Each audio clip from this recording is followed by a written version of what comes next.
මහා තථාගත බුදුරජාණන් වහන්සේගේ කාරුණික නිත් සංගලට අනේ මේ දිවයින පෙනුණා. බුදුරජාණන් වහන්සේ දුටුවා ලක්දිරණේදා මහා යක්ෂ සමාගම. ওই චිත්‍රවල තියෙන යක්කු පළවා හරින්න දුම්මල ටිකකටත් පුළුවන්. එහෙම නෙවෙයි, අතිශයින් භයානකයි. මිනිස්සෙක්ගේ යකෙක් දැක්කොත් එහෙම සිහි විකල් වෙනවා. මිනිස්සු මෙහෙම අතට අරගෙන මිරිකලා ජුස බොන්න පුළුවන්. ඒ යක්ෂයන් පිම්බොත් මහා සුලි කොනාටු හට ගන්නවා. මේ මහා බලවත් යක්කු ඔක්කොම එද්දි පුංචි පුංචි යක්කු ටික තැන් තැන් වල හැංගුණා. මේ පැත්ත පලාතේ නැහැ.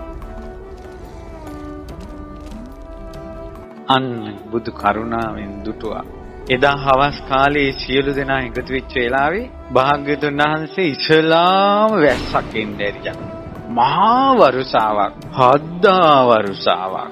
කොහෙන් එනවදෝ සිතාගත නොහැකි වරුසාවක්. තැන් තැන් වලින් මහා ජලය ගලාගෙන යන වරුසාවක්. ඒත් වටපිට බැලුවා. ඒත් ඇති ගන්න හැමෝම. හැබැයි ඒ ඇත්තන්ට තිබ්බා යමක්. ඒ තමයි මේ වරුසා මේ අහසේ වලාකුළු කටින් පිඹලා යවන්න පුළුවන් ඒ යක්කොන්ට.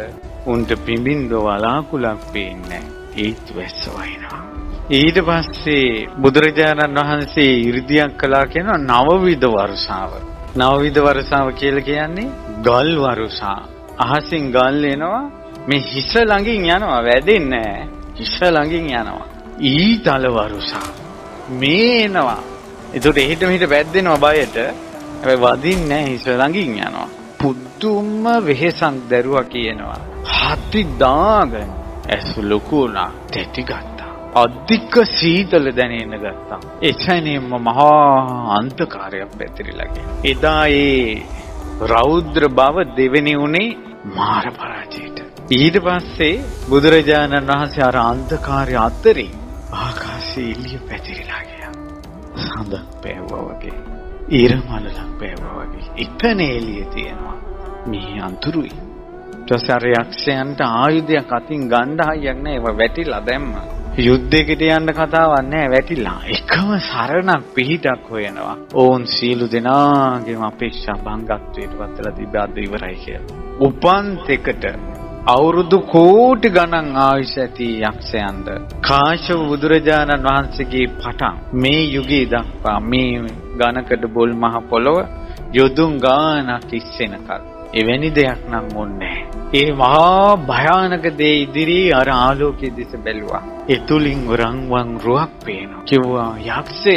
ඕන් හිතුවේ තවත් යක්ෂයෙක් තමන්ගේ දිවින ආක්‍රමණය කරනවා. කිව්වා යක්ෂය අපි යටත් වෙනවා. අපිට පිහිට දෙන්න කිව්වා. තවත් බැබලි වැඩි හිටියා. ඊට පස්සේ කිව්වා අපිට පිහිට දෙන්න, අපි යටත් සියලු දෙනා. ඊට පස්සේ භාග්‍යතුන් වහන්සේ මහා කරුණාවෙන් බුදුමුව විවර කරලා කියන් හිටියා. යක්ෂයනි මට තැනක් ඕන. පත්කඩේලා ගන්න. මට ඉඳ ගන්න තැනක් ඕන. අපි මේ මර බියෙන් අපිව මේ බේරන්න මේ දිවයිනම ගන්න කිව්වා. නෑ පත්කඩේලා ගන්න තැනක්, වාඩි ගන්න තැනක්. නෑ මේ දිවයිනම ගන්න කිව්වා. ඒ යක්කුන්ගේ කටින්ම තුන් පාරක් මේ දිවයින දුන්නා. ඊට පස්සේ කිව්වා නෑ දැන් මම මේ අඳුර දුරු කළොත් ආයේ ඔබ මට එරෙහි වෙයි. ඊට පස්සේ කිව්වා නෑ අපි සපත කරනවා. අපි සපත කරනවා ස්වාමීනි. අපිට යන්න දෙන්න. පින්තුනි බුද්ධ ශාසනයක් තියෙන කාලෙක විතරයි මේ භූමිය මේ ලක්දිරණ මනුෂ්‍යාවාසය වෙන්නේ.